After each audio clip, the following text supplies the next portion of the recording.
So long exposure photography. When you think about that, you think of things like this or like this. Now they are done by keeping the shutter open a little bit longer than normal, and it allows motion to happen within that shutter's frame. You get that motion blur and you get the movement, and that's what creates that photo. Now I've taken those kind of photos before, but I'm going to do it a bit differently today. I'm going to use the Mavic Pro.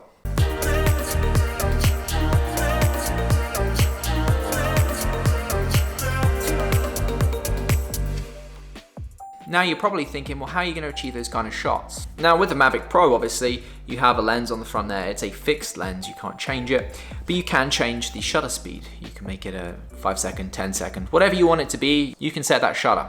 However, the problem being, it's bright outside, it's pretty much the middle of summer, it's very, very sunny, and the sun's going to come in and everything's just going to be way overexposed and too white. Could shoot it in RAW, but not going to get the same effect. Again, it's going to be still overexposed. So I need to compensate for that by using these. Thank you to Polar Pro, they kindly sent me these to test out. This is the Cinema series of their exposure collection ND filters designed for the Mavic Pro and the Platinum, Mavic Pro Platinum, which is the same as the Mavic Pro, but I think a different color and it's quieter. But yeah, these are designed for that, and they're ND128s, ND256, and ND1000. So some pretty intense ND filters, which should allow me to create pretty long shutter speeds on the drone and get that motion blur with it not being overexposed. These are the first ND filters I've ever got for a drone though. Never had them before, so it's kind of exciting. Something new to play with. So they come in this little case. If you look back to my other ND filter video talking about the Polar Pro Cinema series before, these are very similar, but these are designed for the Mavic Pro instead. They had that really nice purple coating on, and you can see just there, these do as well. So really nicely designed. That is the ND256. The more intense one, the ND1000. So the ND1000 here, which is probably what I'm going to use, is for really, really sunny days like it is outside today, brings it down 10 stops of dynamic range. So pretty intense. I don't know if you can see, let's see if you can see there, right, how much. I wish I could show you this through the camera, but it makes it pretty dark. There's no screw on the front of the Mavic Pro here. These literally just clip on. So if I show you just here,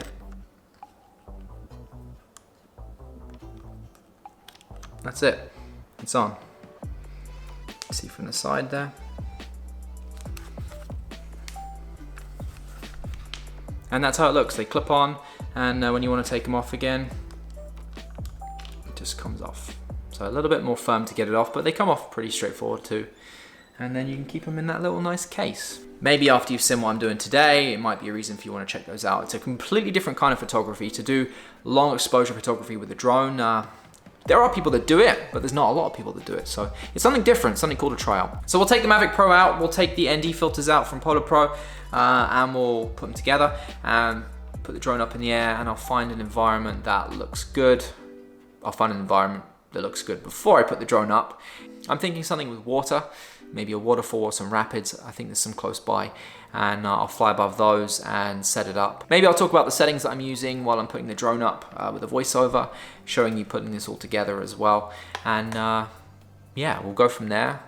I don't know how it's going to turn out because I'm shooting this before I go out and about, so you're going to see whatever I put together right now. Alright, so I found somewhere to film, and we're going to do it right here. So this is all rapids, some here, and then over here there's like a little waterfall. So I'm going to fly the drone up around over here and we'll see what we can do.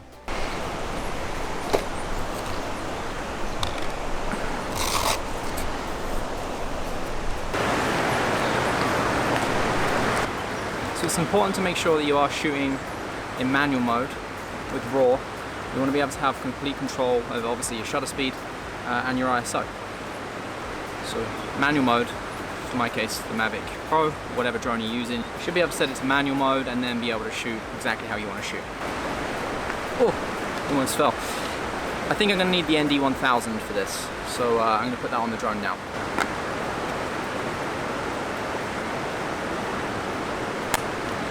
ND1000. Make sure you don't get any fingerprints on this.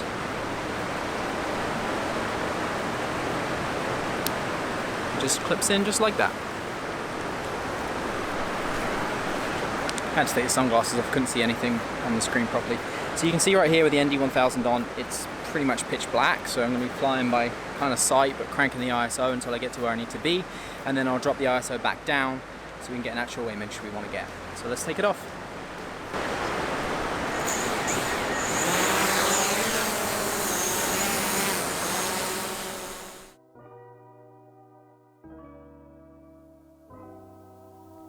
So I recorded my iPhone screen directly on the iPhone as I was flying the drone.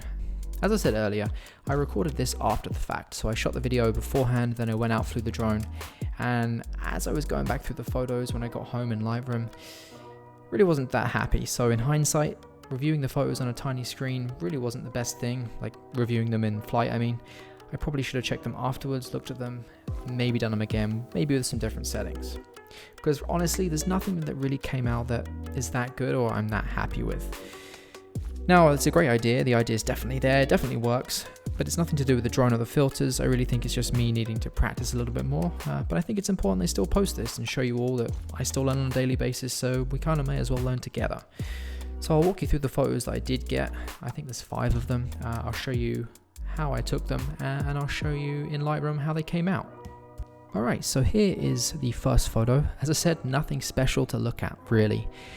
The idea is definitely there, but in my opinion, there's not enough motion here. I would love to see more of this down into here. This is quite smooth, but the area where it suffers is where the water's a little bit slower. You really don't see anything.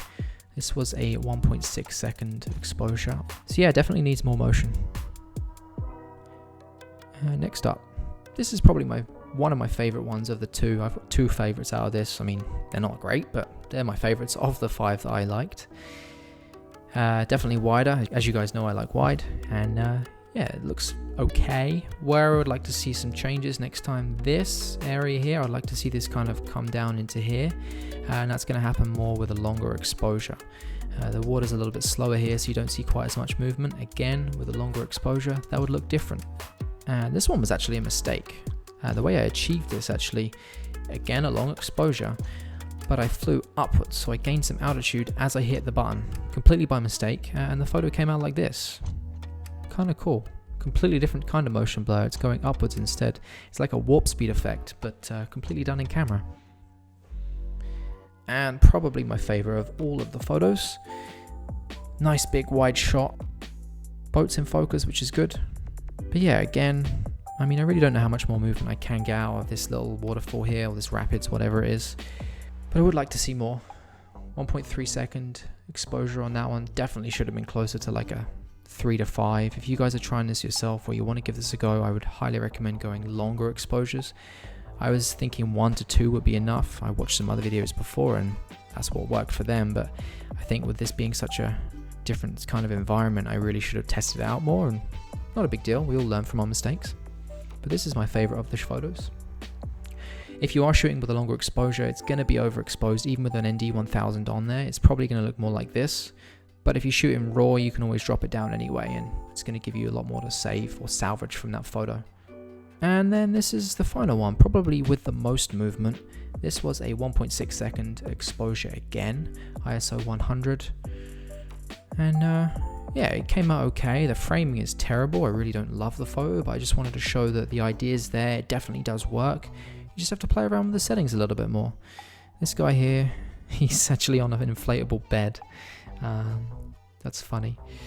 But yeah, you can see the movement in the rapids there, the waterfall. It definitely comes down. A longer exposure again would have been better. You do see some movement here. It's not quite in focus. That's where the Mavic Pro, I think, was moving around a little bit. So not quite as stable there as it was in the other photos. So that is it for these photos. What I would say, if you're trying this yourself, try different exposure settings. Maybe 3 to 5 seconds is going to be better. I don't think 1 to 2, what I did was enough. Definitely learned from my mistake. Next time I'll try some longer exposures, because that's clearly what I needed to do. Okay, let's go back to the video. So again, that was the Polar Pro Cinema Series, Mavic Air and Platinum ND filters, ND 128, 256 and 1000. If you want to check those out, hit that little link down below. I think they're under $100, so they're pretty fairly priced for what they can allow you to do. I appreciate you watching today. Hit that like button down below if you'd be so kind. If you're not part of my channel already, subscribe. I do things with drones, photos, videos, mostly stuff with the Sony cameras as well. So if you are a Sony user, you will find a lot of this content very relevant and hopefully useful. Once again, I appreciate you watching, and I'll see you in the next one.